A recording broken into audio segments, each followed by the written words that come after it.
हर महादेव भक्तों, आज की शिव महापुराण कथा का यह भाग अत्यंत अद्भुत, रहस्यमयी और रोमांच से भरपूर है।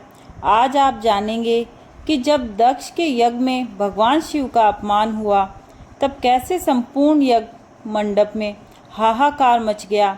देवता क्यों भयभीत होकर इधर उधर भागने लगे। देवराज इंद्र के पूछने पर देवगुरु बृहस्पति ने रुद्रदेव की कौन सी भयंकर महिमा बताई। आखिर वीरभद्र ने देवताओं को किस प्रकार युद्ध के लिए ललकारा। आज की कथा में आप सुनेंगे वीरभद्र और भगवान विष्णु के बीच हुआ अद्भुत संवाद, देवताओं के मन में छाया भय और दक्ष यज्ञ के विनाश का वह महाप्रसंग जिसने तीनों लोकों को हिला दिया था। साथ ही जानेंगे कि दधीचि ऋषि के शाप का श्री विष्णु की पराजय से क्या संबंध था। मृत्युंजय मंत्र की शक्ति से दधीचि मुनि कैसे अजय बने और भगवान विष्णु ने स्वयं महादेव के सामने क्या प्रतिज्ञा की। ये कथा केवल एक युद्ध की कथा नहीं, बल्कि भगवान शिव की असीम शक्ति, उनके भक्तों की महिमा और धर्म की स्थापना का दिव्य प्रसंग है। इसलिए वीडियो को अंत तक अवश्य देखिएगा, क्योंकि आज की कथा का प्रत्येक प्रसंग आपको आश्चर्यचकित कर देगा और भगवान शिव की महिमा के प्रति आपकी श्रद्धा को कई गुना बढ़ा देगा। बोलिए भक्तों, ओम नमः शिवाय, हर हर महादेव। ब्रह्मा जी कहते हैं, नारद, उस समय देवताओं के साथ शिवगणों का घोर युद्ध आरंभ हो गया। उसमें सारे देवता पराजित हुए और भागने लगे। वह एक दूसरे का साथ छोड़कर स्वर्गलोक में चले गए। उस समय केवल महाबली इंद्र आदि लोकपाल ही उस दारुण संग्राम में धैर्य धारण करके उत्सुकता पूर्वक खड़े रहे। तदंतर इंद्र आदि सब देवता मिलकर उस सम्रागण में बृहस्पति जी को विनीत भाव से नमस्कार करके पूछने लगे। लोकपाल बोले, गुरुदेव बृहस्पति तात दयानिधे, शीघ्र बताइए, हम जानना चाहते हैं कि हमारी विजय कैसे होगी। उनकी ये बात सुनकर बृहस्पति ने प्रयत्न पूर्वक भगवान शंभु का स्मरण किया और ज्ञान दुर्बल महेंद्र से कहा। बृहस्पति बोले, इंद्र, भगवान विष्णु ने पहले जो कुछ कहा था वह सब इस प्रकार समय घटित हो गया। मैं उसी को स्पष्ट कर दे रहा हूँ। सावधान होकर सुनो। समस्त कर्मों का फल देने वाला जो कोई ईश्वर है, वह कर्ता का ही आश्रय लेता है। कर्म करने वाले को ही उस कर्म का फल देता है। जो कर्म करता ही नहीं, उसको फल देने में वह भी समर्थ नहीं है। जो ईश्वर को जानकर उसका आश्रय लेकर सत्कर्म करता है, उसी को उस कर्म का फल मिलता है। न मंत्र, न औषधियाँ, न समस्त अभिचारिक कर्म, न लौकिक पुरुष, न कर्म, न वेद, न पूर्व और उत्तर मीमांसा तथा न नाना वेदों से युक्त अन्यान्य शास्त्र ही ईश्वर को जानने में समर्थ होते हैं। ऐसा प्राचीन विद्वानों का कथन है। अनन्य शरण भक्तों को छोड़कर दूसरे लोग संपूर्ण वेदों का 10,000 बार स्वाध्याय करके भी महेश्वर को भली भांति नहीं जान सकते।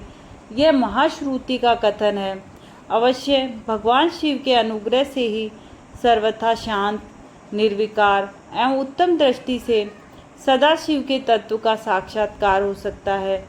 सुरेश्वर क्या कर्तव्य है और क्या अकर्तव्य, इसका विवेचन करना अभीष्ट होने पर मैं जो इसमें सिद्धि का उत्तम अंश है उसी का प्रतिपादन करूँगा। तुम अपने हित के लिए उसे ध्यान देकर सुनो। इंद्र, तुम लोकपालों के साथ आज नादान बनकर दक्ष यज्ञ में आ गए।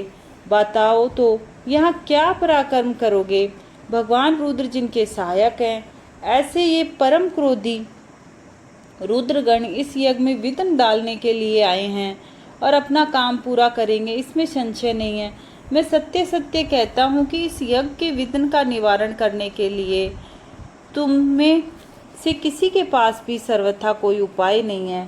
बृहस्पति की ये बात सुनकर वह इंद्र सहित समस्त लोकपाल बड़ी चिंता में पड़ गए।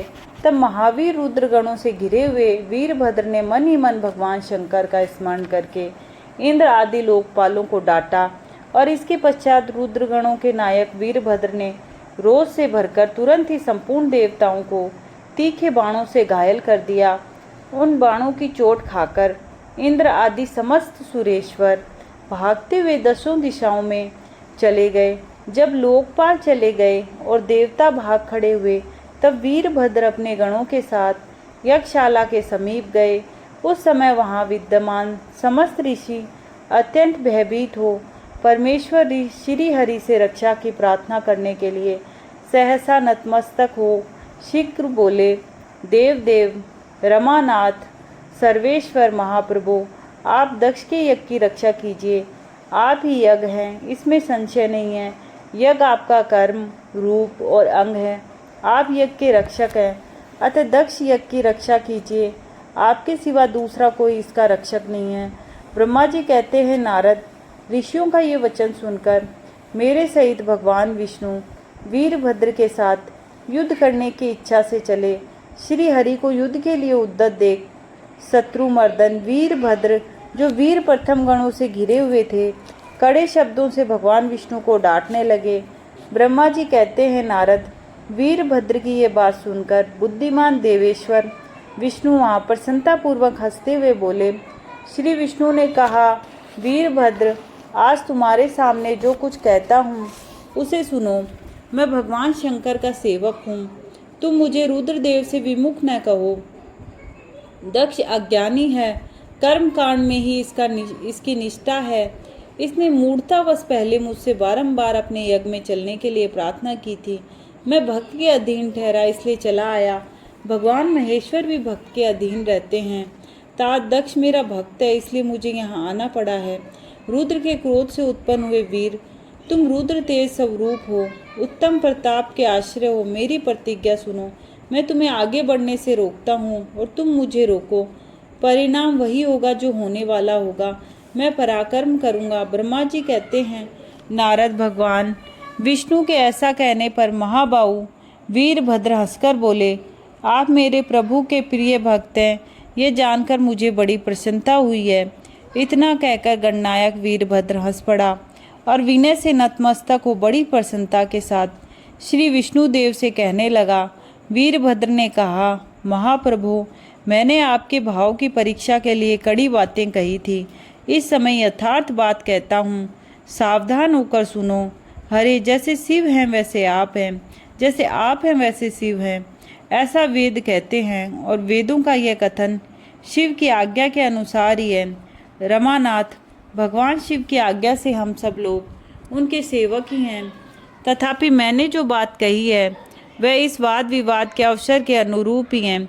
आप मेरी हर बात को आपके प्रति आदर के भाव से ही कही गई समझिए।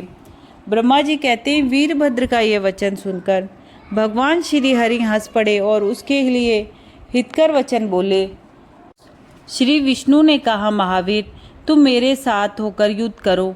तुम्हारे अस्त्रों से शरीर के भर जाने पर भी मैं अपने आश्रम को जाऊंगा। ब्रह्मा जी कहते हैं, ऐसा कहकर भगवान विष्णु चुप हो गए और युद्ध के लिए कमर कसकर डटे रहे। महाबली वीरभद्र भी अपने गणों के साथ युद्ध के लिए तैयार हो गए। नारद, तदंतर भगवान विष्णु और वीरभद्र में घोर युद्ध हुआ। अंत में वीरभद्र ने भगवान विष्णु के चक्र को स्तंभित कर दिया और 3 टुकड़े कर डाले। तब मेरे द्वारा एवं सरस्वती द्वारा बोधित हुए श्री विष्णु ने उस महान गणनायक वीरभद्र को तेज से संपन्न जानकर वहां से अंतर्धान होने का विचार किया। दूसरे देवता भी यह जान गए कि सती के प्रति जो अन्याय हुआ है उसी का यह सब भावी परिणाम है। दूसरों के लिए इस संकट का सामना करना अत्यंत कठिन है। यह जानकर वह सब देवता अपने सेवकों के साथ स्वतंत्र शिव का स्मरण करके अपने अपने लोकों को चले गए। मैं भी पुत्र के दुख से पीड़ित हो सत्यलोक में चला आया और अत्यंत दुख से आतुर हो सोचने लगा कि अब मुझे क्या करना चाहिए। मेरे तथा श्री विष्णु के चले जाने पर मुनियों सहित समस्त यज्ञ के आधार रहने वाले देवता शिवगणों द्वारा पराजित हो भाग गए। उस उपद्रव को देखकर और उस महामक का विध्वंस निकट जानकर वह यज्ञ भी अत्यंत भयभीत हो मृग का रूप धारण करके वहां से भागा। मृग के रूप में आकाश की ओर भागते देख वीरभद्र ने उसे पकड़ लिया और उसका मस्तक काट डाला। फिर उन्होंने मुनियों तथा देवताओं के अंग भंग कर दिए, बहुतों को मार डाला। प्रतापी मणिभद्र ने भृगु को उठाकर पटक दिया और उनकी छाती को पैर से दबाकर तत्काल उनकी दाढ़ी मूछें नोच ली।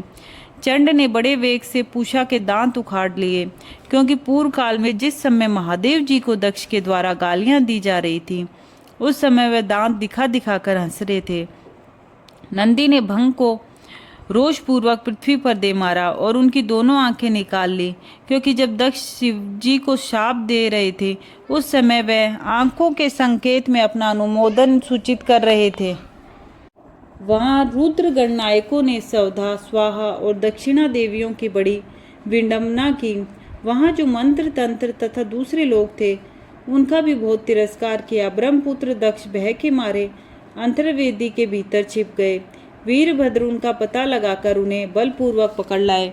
फिर उनके दोनों गाल पकड़कर उन्होंने उनके मस्तक पर तलवार से आघात किया, परंतु योग के प्रभाव से दक्ष का सिर अभेद हो गया, इसलिए कट नहीं सका। जब वीरभद्र को ज्ञात हुआ कि संपूर्ण अस्त्र शस्त्रों से इनके मस्तक का भेदन नहीं हो सकता, तब उन्होंने दक्ष की छाती पर पैर रखकर दबाया और दोनों हाथों से गर्दन मरोड़कर तोड़ डाली। फिर शिवद्रोही दुष्ट दक्ष के उस सिर को गणनायक वीरभद्र ने अग्नि कुंड में डाल दिया। जैसे सूर्य घोर अंधकार राशि का नाश करके उद्याचल पर आरूढ़ होते हैं, उसी प्रकार वीरभद्र दक्ष और उनके यज्ञ का विध्वंस करके कृतकार्य हो तुरंत ही वहां से उत्तम कैलाश पर्वत को चले गए। वीरभद्र को काम पूरा करके आया देख परमेश्वर शिव मन ही मन बहुत संतुष्ट हुए और उन्होंने वीर प्रमथ गणों को अध्यक्ष बना दिया। सूत जी कहते हैं, महर्षियों, अमित बुद्धिमान ब्रह्मा जी की कही हुई यह कथा सुनकर द्विज श्रेष्ठ नारद विस्मय में पड़ गए। उन्होंने प्रसन्नता पूर्वक प्रश्न किया। नारद जी ने पूछा, पिताजी, भगवान विष्णु शिव जी को छोड़कर अन्य देवताओं के साथ दक्ष के यज्ञ में क्यों चले गए, जिसके कारण वहां उनका इतना तिरस्कार हुआ? क्या वह प्रलयकाली पराक्रम वाले भगवान शंकर को नहीं जानते थे? फिर उन्होंने अज्ञानी पुरुष की भांति रुद्रगणों के साथ युद्ध क्यों किया? करुणा निधे, मेरे मन में यह बहुत बड़ा संदेह है। आप कृपा करके मेरे इस संशय को नष्ट कर दीजिए और प्रभु मन में उत्साह पैदा करने वाले शिव चरित्र को कहिए। ब्रह्मा जी ने कहा, नारद, पूर्व काल में राजा शिव की सहायता करने वाले श्री हरि को दधीचि मुनि ने शाप दिया था, जिससे उस समय वे इस बात को भूल गए और वे दूसरे देवताओं को साथ ले दक्ष के यज्ञ में चले गए। दधीचि ने क्यों शाप दिया, यह सुनो। प्राचीन काल में शिव नाम से प्रसिद्ध महातेजस्वी राजा हो गए थे। वे महाप्रभावशाली मुनीश्वर दधीचि के मित्र थे। दीर्घ काल की तपस्या के प्रसंग से शिव और दधीचि में विवाद आरंभ हो गया, जो तीनों लोकों में महान अनर्थकारी के रूप में विख्यात हुआ। उस विवाद में वेद के विद्वान शिव भक्त दधीचि कहते हैं कि शूद्र, वैश्य और क्षत्रिय, इन तीनों वर्णों से ब्राह्मण ही श्रेष्ठ है, इसमें संशय नहीं है। महामुनि दधीचि की यह बात सुनकर धन वैभव के मद से मोहित हुए। राजा शिव ने इसका इस प्रकार प्रतिवाद किया।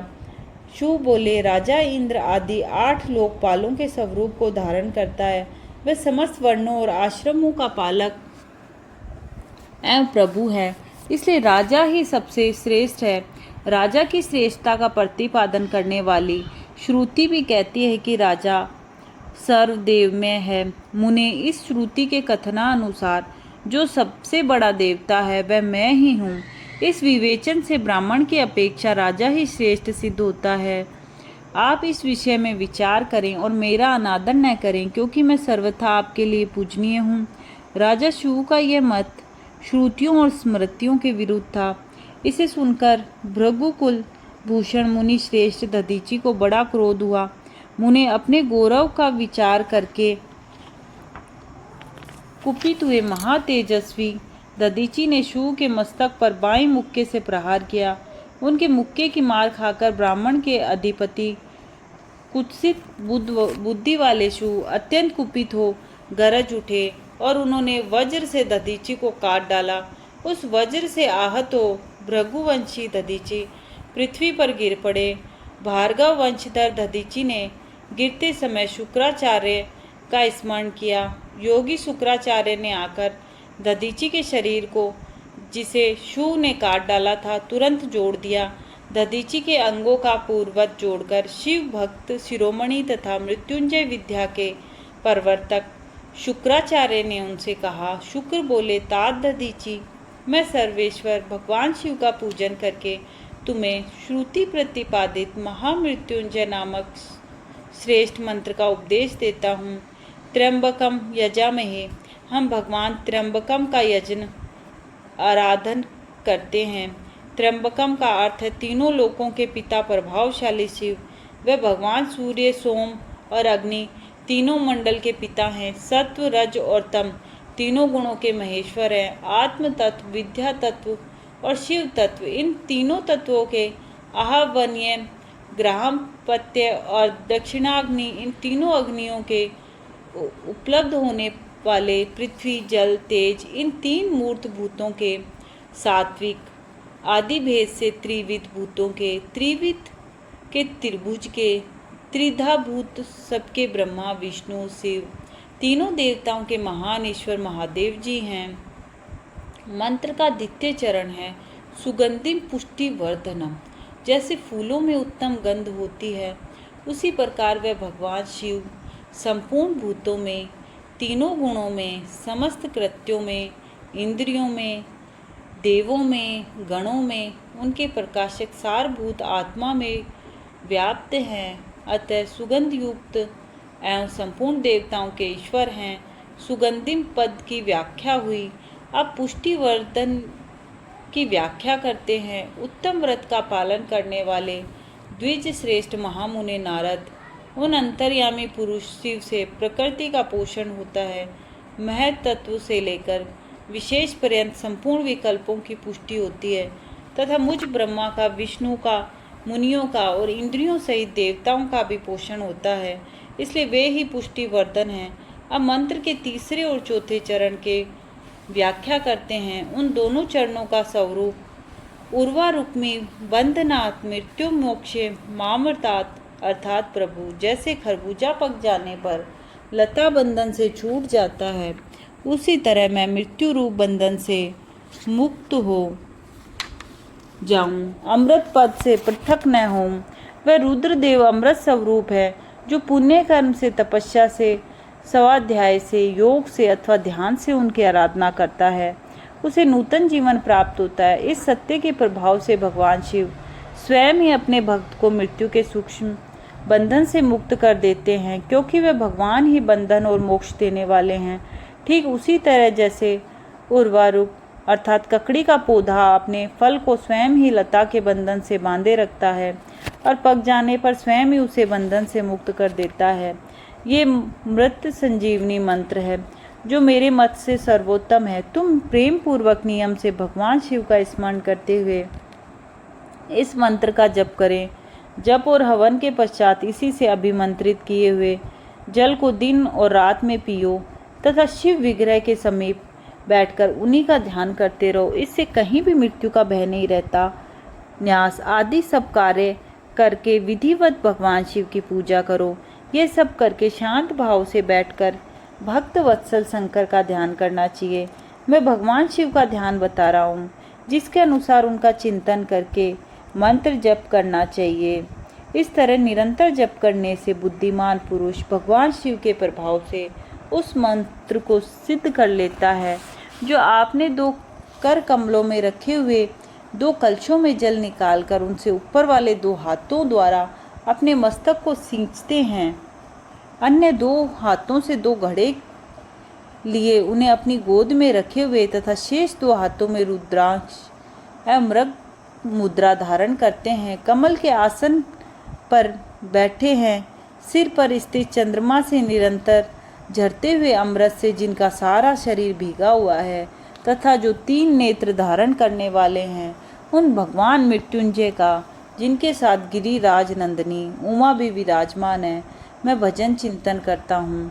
ब्रह्मा जी कहते हैं, तात मुनि श्रेष्ठ, दधीचि को इस प्रकार उपदेश देकर शुक्राचार्य भगवान शंकर का स्मरण करते हुए अपने स्थान को लौट गए।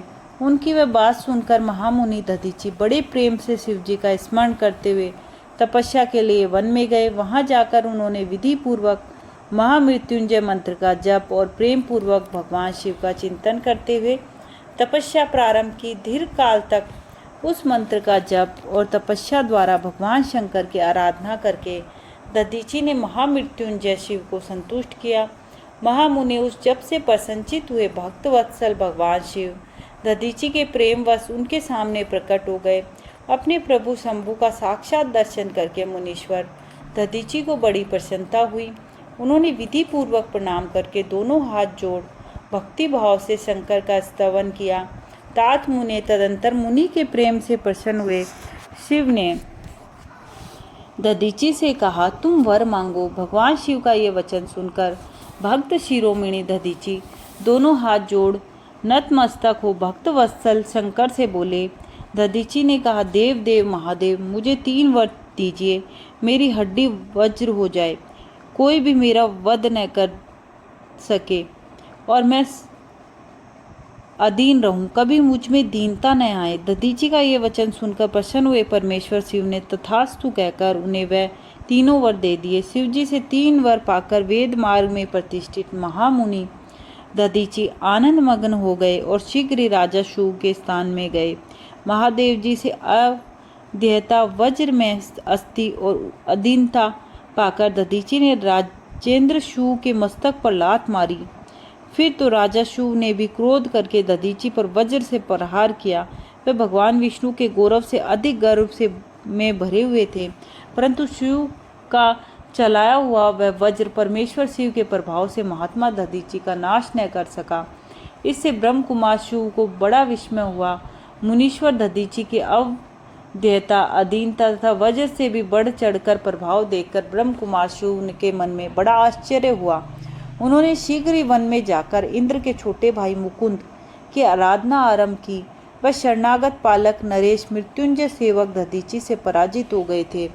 शिव की पूजा से गरुड़ ध्वज भगवान मधुसूदन बहुत संतुष्ट हुए।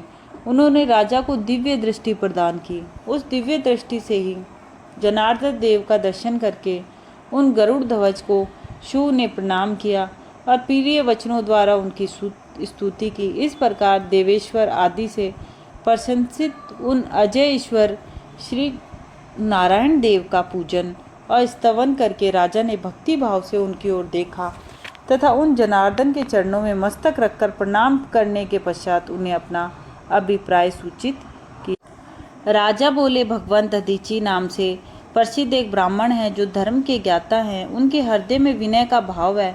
वे पहले मेरे मित्र थे। इन दिनों रोग शोक से रहित मृत्युंजय महादेव जी की आराधना करके वे उन्हीं कल्याणकारी शिव के प्रभाव से समस्त अस्त्र शस्त्रों द्वारा सदा के लिए अवध्य हो गए हैं।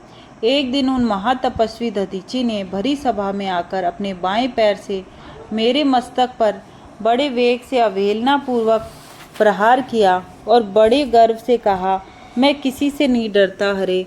वे मृत्युंजय से उत्तम वर पाकर अनुपम गर्व से भर गए।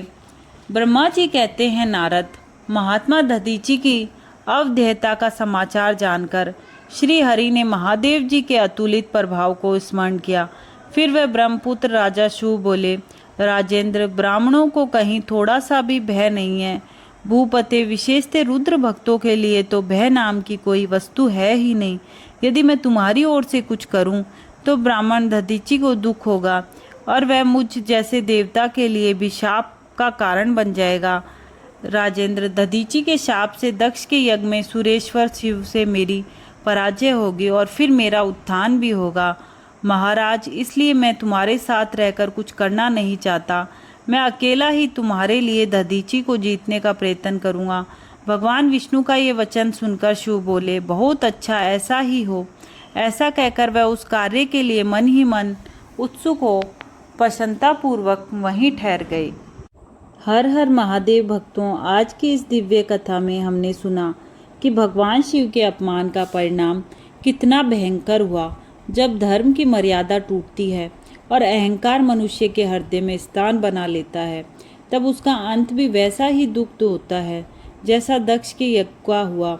इस कथा में हमें ये शिक्षा मिलती है कि चाहे कितना भी बड़ा पद, प्रतिष्ठा या सामर्थ्य क्यों न हो, यदि मन में अहंकार आ जाए तो वह विनाश का कारण बन जाता है।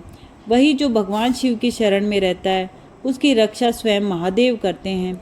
वीरभद्र का प्रकाट्य हमें बताता है कि भगवान अपने भक्तों के सम्मान और धर्म की रक्षा के लिए किसी भी सीमा तक जा सकते हैं। दूसरी ओर भगवान विष्णु और भगवान शिव की यह लीला हमें यह भी समझाती है कि दोनों में कोई भेद नहीं है। जो शिव है वही विष्णु है और जो विष्णु है वही शिव है। भक्तों, यदि आपको आज की ये कथा पसंद आई हो तो इसे अपने परिवार और मित्रों के साथ अवश्य साझा करें, ताकि अधिक से अधिक लोग भगवान शिव की उस अद्भुत महिमा को सुन सकें। कमेंट में अवश्य लिखें ओम नमः शिवाय और हर हर महादेव। भगवान भोलेनाथ की कृपा आप सभी पर बनी रहे, आपके जीवन के सभी कष्ट दूर हों, घर में सुख शांति समृद्धि और आरोग्य का वास हो। कल हम शिव महापुराण की अगली कथा लेकर पुनः उपस्थित होंगे, जहां आपको सुनने को मिलेगा एक और अद्भुत रहस्यमयी और ज्ञानवर्धक प्रसंग। तब तक के लिए हमें दीजिए अनुमति। जय शिव शंकर, जय भोलेनाथ, हर हर महादेव, ओम नमः शिवाय।